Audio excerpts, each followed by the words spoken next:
Paano kung sabihin ko sa'yo na ang pagputol ng ugnayan mo sa kanya ay hindi talaga parusa gaya ng iniisip mo? Iniisip mo na kapag nag-no contact ka, mababasag siya, na ang katahimikan ay aalingaw-ngaw sa dibdib niya at babasagin siya ng tuluyan. Pero heto ang masakit na katotohanan. Karamihan sa mga babae, inaasahan na iyan. Nakita na nila, pinaghandaan na nila. Oo, titigil ang ingay kapag nag-no contact ka. Pero hindi nito winawasak ang ego niya. Hindi nito binabaliktad ang power dynamic. Hindi nito pinagsisisiyang iniwan ka niya. Andito ka kasi naging tapat ka. All in ka. Ibinigay mo sa kanya tiwala mo, oras mo, at buong lakas mo. At nung siya ay lumayo, hindi lang niya iniwan kang mag-isa. Iniwan ka rin niyang nagdududa sa halaga mo. Hindi yan sugat. Yan ay paggising. Hindi tungkol sa mababaw na paghihigante ang video na to. Hindi ito tungkol sa pagmamakaawang bumalik siya. Tungkol to sa pagiging lalaking ang katahimikan ay hindi lang kawalan ng salita, kundi presensya ng kapangyarihan. Lalalim tayo kaysa sa simpleng no contact. I-rewire natin isip mo. Bubuuin ulit ang paninindigan mo at gigisingin yung lakas sa loob mo na magpapasisi sa kanya kung bakit kanya binitawan. Ito ang Stoic Blessing. At ngayon, ipapakita namin paano durugin ang ego niya nang hindi mo kailangang galawin ang kahit anong bagay. Kung sawa ka ng multuhin ng alaala niya, kung handa ka ng durugin ang egong lumuray sa'yo, pindutin mo ang like, mag-subscribe, i-on ang notifications, at mag-comment sa baba. Babangon ako mula sa rejection. Tara, lumalim tayo. Number 1, sunugin ang illusion. Hindi mo siya niluluksa. Niluluksa mo yung idea niya. Yung fantasy na binuo mo. Yung version ng sarili niya na sa isip mo lang talaga nabuhay.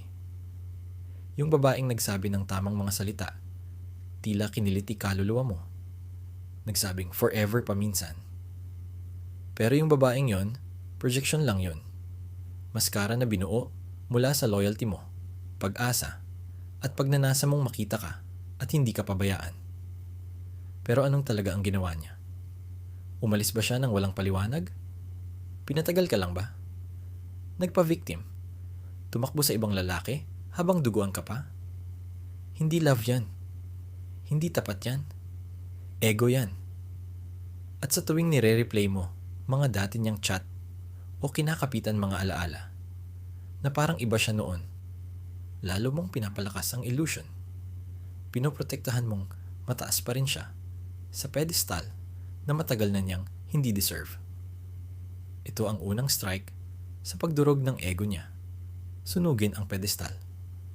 Dahil bawat beses na ipinapa-fantasy mo pa siya, binibigyan mo siya ng power, ng validation.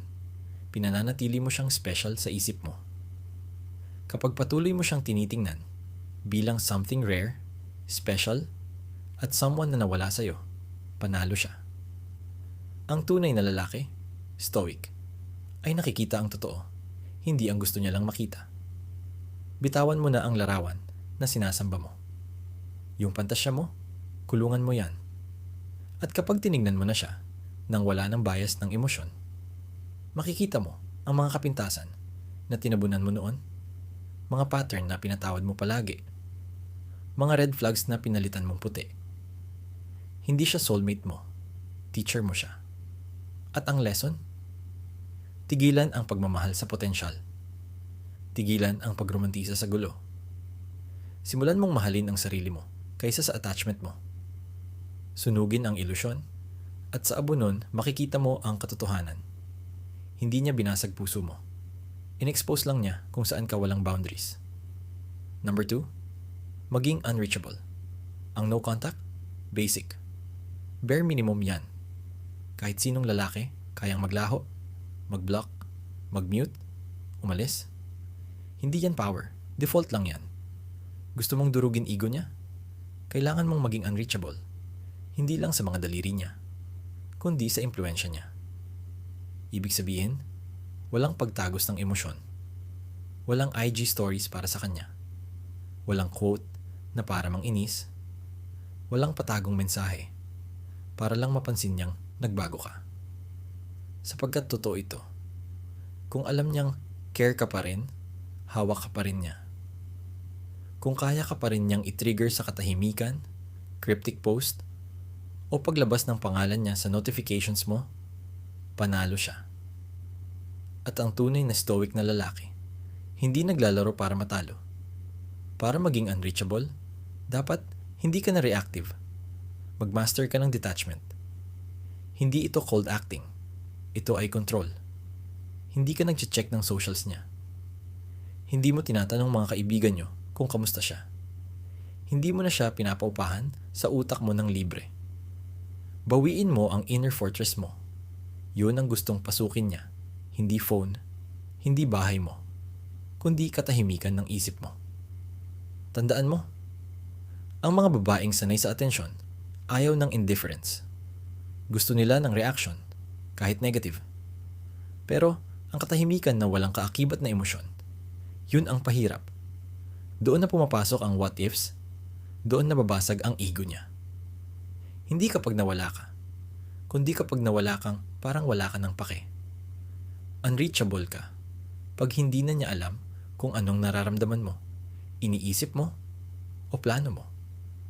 At yung misteryo na yun ang magnetic. Nagiging unknown ka sa kanya. Tanong ka na sa isip niya na nagpupuyat sa kanya. At pag hindi ka niya na-predict, doon siya mapapaisip. Doon siya mapapraning. Doon sisimulang mabasag yung akala niyang kontrol niya. At dyan ka magsisimulang tumaas.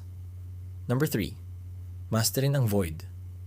Karamihang lalaki, takot sa katahimikan. Para silang nasa waiting room, tinitiis lang. Naghihintay na mag-message siya. Magsisi siya. Bumalik siya. Pero ang mindset na, yan, kahinaan na nagpapanggap lang na pasensya. Gusto mong baliktarin ang script? Hindi mo lang susurvive in ang silence. Mamanahin mo ito. Gagawin mong domain ang kawalan. Hindi tumatakbo ang stoic sa emptiness. Siya ang nagmamay-ari nito. Secret ito. Sa void, nagsisimula ang tunay na pagbabago. Hindi sa kaguluhan, hindi sa argumento, hindi sa fake closure, kundi sa katahimikan, sa kawalang distraction, patunay, validation, doon mo makikilala ang totoong ikaw. Ang sugatan mong sarili, ang personang dapat buuin ulit. Ang bahagi mong hindi niya talaga naintindihan. Diyan ang tunay na lakas.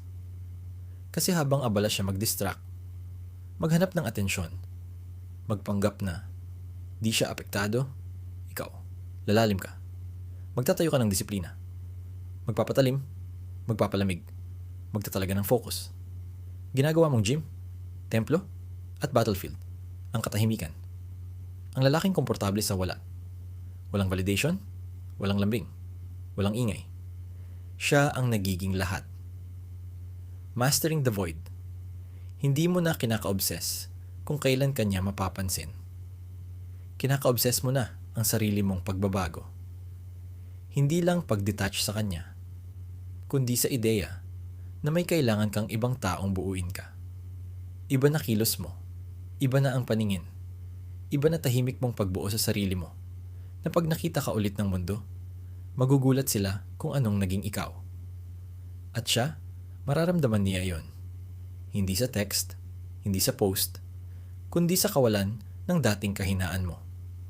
Sa shift ng energy, pag di ka na naghahanap ng validation niya sa katahimikan, kundi ginagamit mo na ito para mag-evolve. Number 4. The mirror effect. Hindi mo dudurugin ang ego niya sa pagpapaliwanag ng sarili mo, kundi sa pagiging salamin na hindi niya matatakbuhan. Salamin na ibinabalik lahat ng ginawa niya, pabalik sa kanya ng maliwanag. Karamihan ng lalaki, naghahanap ng closure. Mahahabang mensahe, ibubuhos ang damdamin, umaasang maintindihan niya. Pero yan, kahinaan. Nagmamakaawa ka lang ng validation. At yan mismo ang nagpapakain ng ego niya. Gusto mong yanigin siya? wala kang sasabihin. Hayaan mong katahimikan ang sumigaw. Hayaan mong consequences ang umalingaw-ngaw. Kapag tigil ka na sa habol at hinahayaan mo lang bumalik ang energy niya kung saan ito nanggaling, may nagbabago. Mapipilitan siyang harapin ang sarili niya. Yung atensyon na hinahanap niya, wala na. Drama na ginamit, pampakontrol, tapos na.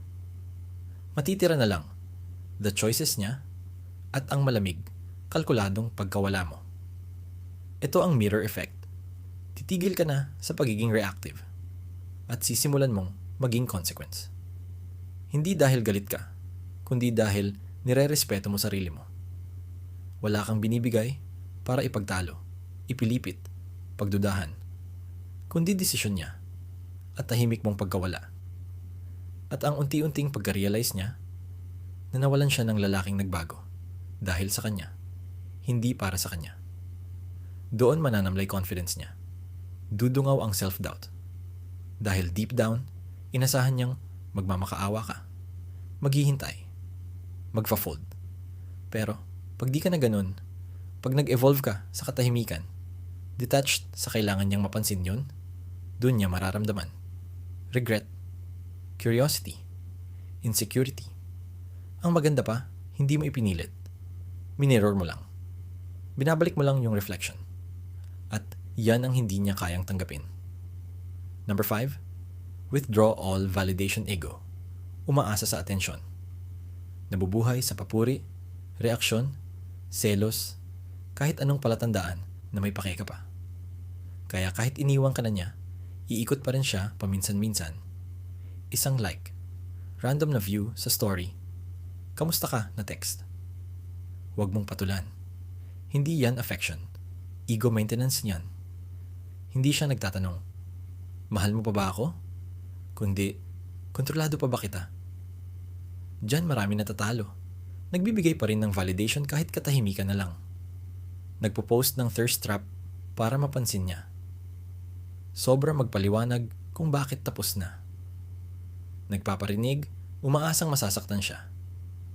Pero bawat galaw na ganon, ebidensya na mahalaga pa rin siya. Gusto mong basagin ang ego niya. Patayin mo ang supply. Bawiin mo lahat ng validation, hindi sa galit, kundi sa indifference. Alam ng tunay na stoic na attention ay currency. Bawat like, tingin, reaksyon emosyonal, bayad yon. At overdrawn na siya. Hindi mo siya kailangang bigyan ng closure, ng announcement ng glow up mo. Ang katahimikan at tagumpay mo, sapat na. Hindi mo kailangan mag-post para manakit. Kumikilos ka na parang isang lalaking alam ang halaga ng oras niya. Hindi nagsasayang ng panahon sa mga paalala. Diyan na magsisimulang kumalam ang ego niya. Kapag na-realize niyang ang paglago mo ay hindi lang palabas. Totoong nangyayari. At hindi na siya kasama bilang audience. Hindi ka nagtatangkang magpaselos. Tapos ka na mamigay ng enerhiya mo? Parang libreng sample sa grocery. Gusto niya ng distansya? Ibigay mo sa kanya ang malamig na vacuum ng pagkalimot. At habang lumalalim ka sa tahimik mong lakas, lalo ring nababasag ang ego niya. Dahil ano ang mas masakit pa sa galit? Wala. Ang pagiging irrelevant. Kapag nakita niyang hindi mo na iniinda kung pinapanood ka niya o hindi, doon niya mararamdaman. Hindi na siya ang sentro ng mundo mo. Hindi mo na nga siya halos mabanggit pa. Number 6. Gawing lakas ang sakit. Yung sakit na bitbit mo, hindi iyan sumpa. Raw material iyan. Dalawa lang ang pagpipilian mo. Hayaang ubusin ka nito sa loob o tunawin at gawing sandatang hindi masisira. Maraming lalaki ang nauupo sa guho. Paulit-ulit iniisip ang sakit. Laging tanong ay, bakit ako? Pero ang tunay na matatag, hindi nagtatanong ng bakit. Ang tanong niya, ngayon, ano na? Gusto mong balian ng kanyang ego. Gawing tulay ang sakit na dulot niya para maging lalaking dapat kang maging. Ang pinakadelikadong lalaki ay yung kayang gawing obsession ang heartbreak. Hindi para sa kanya, kundi para lalong mapabuti ang sarili. Gym, negosyo, focus, at pag-iisa. Sumasabak ka sa ginagawa mo. May apoy na siya ang nagsindi. Pero hindi niya makukuha ang credit. Distansya ang para sa kanya. At tuwing lalabas ka bilang bagong tao, mas malamig, mas matalim, mas nakakatakot.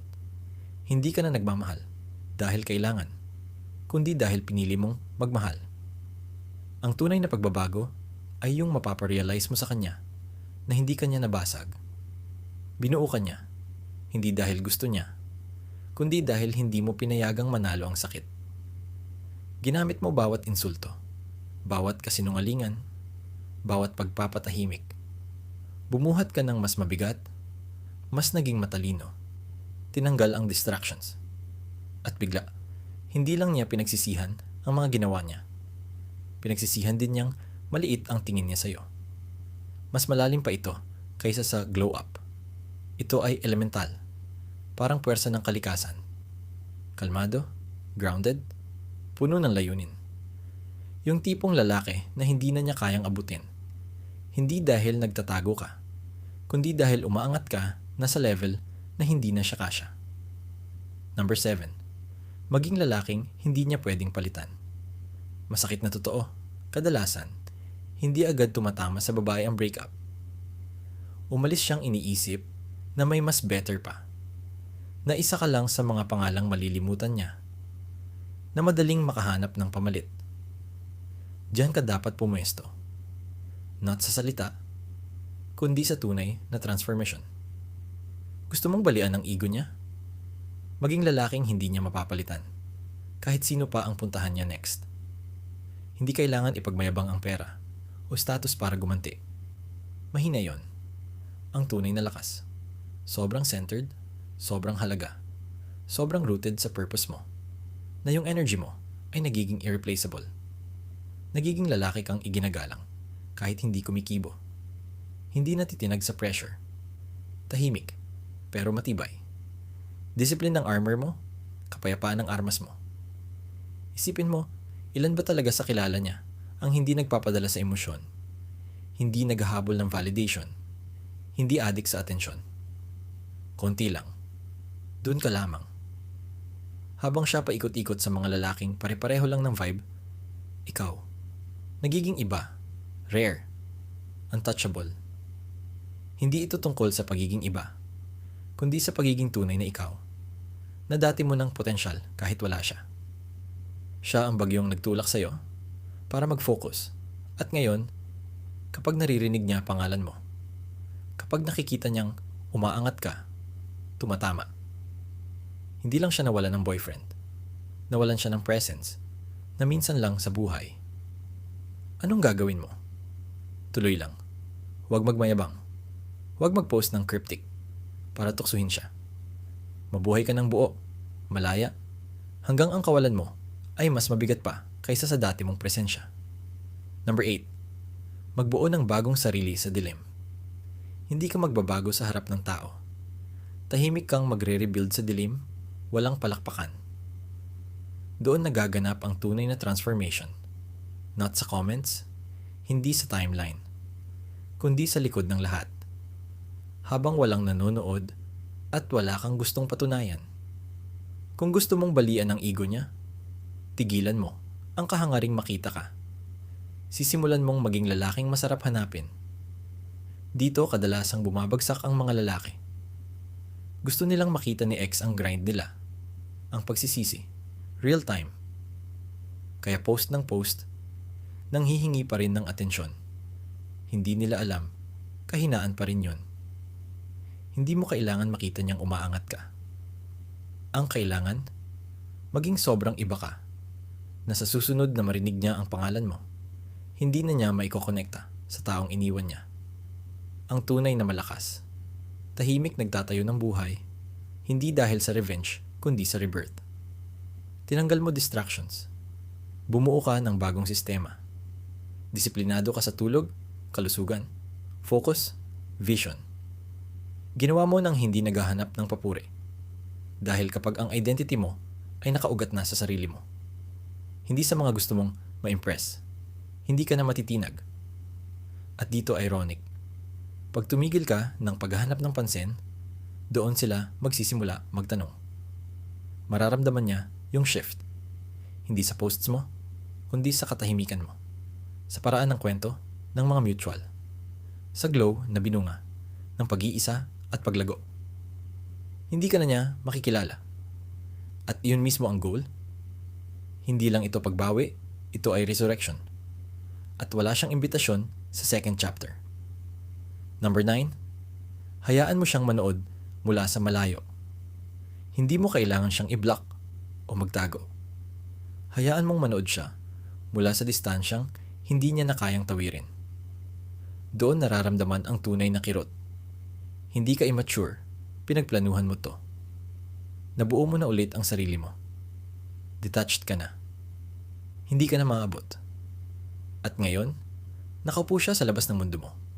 Alam niyang hindi na siya bagay doon. Tandaan mo, gusto ng tao yung hindi na nila kayang kontrolin. Dati, nang madali kang lapitan, taken for granted ang presence mo. Ngayon, kailangan niyang makita ang iniwan niya. And doon na kakainin ng sarili niyang ego. Hindi dahil sinabihan mo siya o pinagselo siya, kundi dahil naging lalaking hindi niya inakalang kaya mong maging. Hindi mo kailangan mag-flex, mag-thirst trap, o mag-direct. Kilos kang matatag, i-post mo yung bagong project. Hindi yung gym selfie na para lang kuhanin reaksyon niya. I-share mo mindset mo, peace, progress. Hindi para magmayabang, kundi para mag-lead. Dahil ngayon, mission mo na ang hinahanap mo, hindi memorya niya. Makikita rin niya, maybe hindi agad, pero makikita niya. Maririnig niya, magtatanong siya. At pag nangyari yun, ibang klase ang katahimikan. Hindi dahil wala ka, kundi dahil kitang-kita niya kung sino ka na. At alam niyang wala na siya sa paglago mo. At ikaw? Hindi ka naghahabol, hindi ka nagre-reach out, hindi ka nag-react.